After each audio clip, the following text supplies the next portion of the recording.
Bom dia, bem-vindos a todos. Obrigado pela participação. Bem-vindos ao Milestone Tech Webinars.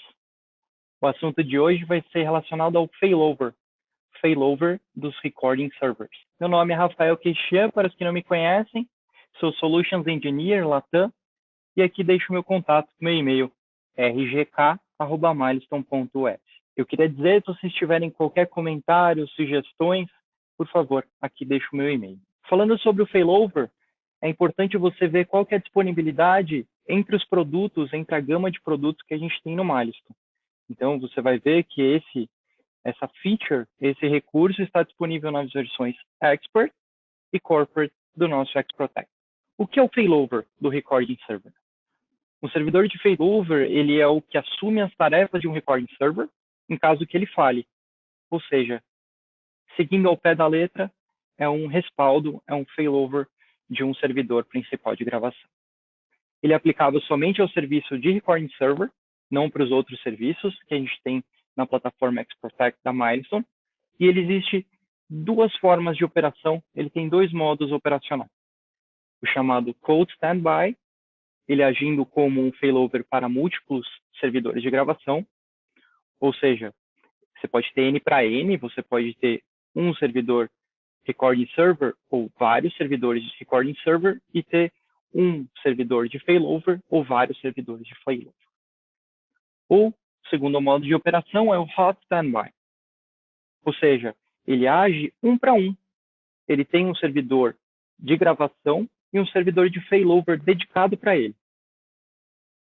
O importante lembrar, que eu destaco em amarelo, é que não é necessário licenciamento adicional. As duas versões que eu mencionei no começo, que são disponíveis com esse recurso, você simplesmente precisa disponibilizar o hardware e fazer a instalação e a configuração. Não precisa de mais nada. Um pouquinho mais em detalhes como é que funciona o failover. Então, o failover é um serviço dedicado aos servidores de gravação. Tecnicamente, ele fica verificando o status dos servidores de gravação a cada 0,5 segundos. Então, depois de 2 segundos que ele não tem resposta, aí ele começa para a plataforma ser considerado como indisponível e assim assume o seu failover, sendo ele do formato Hot Standby ou Cold Standby. Quando o servidor de gravação retorna, as gravações armazenadas em um failover são automaticamente transferidas. Então, o tempo de transferência depende muito do número de gravações que você tenha, ou seja, a quantidade de armazenamento, se você grava, por exemplo, por 30, 60, 90 dias, ou quanto você tem de armazenamento, e também a quantidade de dispositivos que você tem, porque aí aumenta muito essa quantidade de armazenamento. E a capacidade também da sua rede, da latência, da banda, de todos os aspectos da rede como tal. Durante a transferência, você não pode navegar pelas gravações. Às vezes, são milissegundos se o seu sistema tiver todos esses pré-requisitos que eu acabo de mencionar e ela tiver uma boa latência. Se um failover tiver que substituir outro servidor de gravação durante a transferência, então imagina que você tem lá o seu servidor de gravação e tem o seu failover. E aí o seu servidor de gravação volta e aí depois um outro servidor de gravação falha. Então, ele ainda atrasa um pouco mais o processo de retorno, de passar aquelas imagens para o servidor de gravação principal, que uma vez ele assumiu como failover. Então, só para vocês entenderem um pouco mais tecnicamente como é que funciona esses serviços de failover nos dois formatos. Eu vou dar um pouquinho mais de detalhes sobre eles no slide a seguir. Então, aqui é o que a gente chama de Cold Standby, que é o famoso N para N. Você pode ter N servidores de gravação para a mesma quantidade ou N servidores failovers. Nesse caso, a gente tem 3 recording servers, 3 servidores de gravação, e somente um failover dedicado a esses 3 recording servers. Uma pergunta que muitas pessoas me fazem, por exemplo, Rafael, se o recording server 1 falhar, o que acontece? O meu failover desse recording server automaticamente vai assumir esse serviço de recording server temporariamente. Ele não precisa ser um servidor igual ao seu recording server, mas você precisa calcular exatamente quanto tempo você tem disponível no seu SLA com o seu parceiro de hardware para você montar o seu failover. Ou seja, se o seu parceiro de hardware, por exemplo, vai por 4 horas trocar os seus discos, reparar o seu servidor principal, esse é o tempo que você precisa calcular e estimar que o seu failover assuma essas novas gravações. E aí depois, uma vez terminado esse ciclo, o seu servidor principal volta, as imagens voltam junto com o servidor para o seu servidor principal. Mas nesse caso, que eu falhei o recording server número 1, o failover assumiu o serviço de failover. E aí falha o recording server número 2. Nesse mesmo tempo, o que acontece? Ele fica fora. Então, por isso que eu sempre digo que o melhor desenho do seu projeto tem que ter essa estimativa de falha. Então, a gente sempre tem que tomar esse cuidado para saber quantos recording server failovers, seja ele cold standby ou hot standby, a gente vai determinar para o meu sistema. O quanto eu posso ter pontos de falha, por exemplo, eu posso ter um problema com o meu servidor de gravação. Aí vem o segundo formato, o segundo modo de operação, que é o hot standby. Existe um servidor de failover dedicado exclusivamente para cobrir um servidor de gravação. Então, no caso de falha, aqui a gente vê o recording server número 1 tem o failover recording server número 1. O número 2 tem o número 2 de failover. O número 3 também tem o seu failover número 3. Eles são dedicados. Qual a diferença de você deixar, por exemplo, se eu tiver 3 recording servers e 3 failovers recording servers?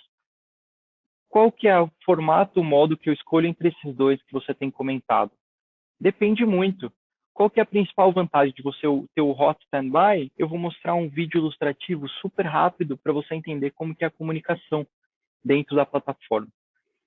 O hot standby ele já vai deixar a configuração carregada do seu recording server dentro do seu failover, e aí o tempo de migração é muito mais rápido de você ter a falha do seu recording server e assumir e continuar o seu failover ou sua plataforma voltar muito mais rápido à operação, sem perda mínima de gravações nesse intervalo de milissegundos ou segundos que ele ficou inativo.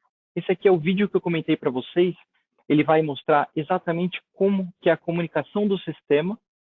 Então, vocês sempre vão ter os streamings de todos os que a gente chama de dispositivos chegando ao recording server. O padrão vai ser pela porta 80. Aí ele vai ter a comunicação com o Smart Client. E aí, uma vez que esse status que eu acabei de falar, que é de alguns milissegundos para alguns segundos, de você não ter a disponibilidade, ele já automaticamente vai comunicar para o seu gerenciador. Nesse caso, vai ser uma demonstração do Cold Standby Mode. Ele vai falar para o Management Server, estou inativo. Eu chequei algumas vezes depois desses 0,5 segundos por 2 segundos, e aí eu estou inativo. Ele automaticamente, o Management Server notifica o SQL, e aí depois ele passa para o Recording Server Failover para começar a assumir esse serviço. Aí os seus dispositivos passam a comunicar com ele. No Hot Standby, acontece diferente.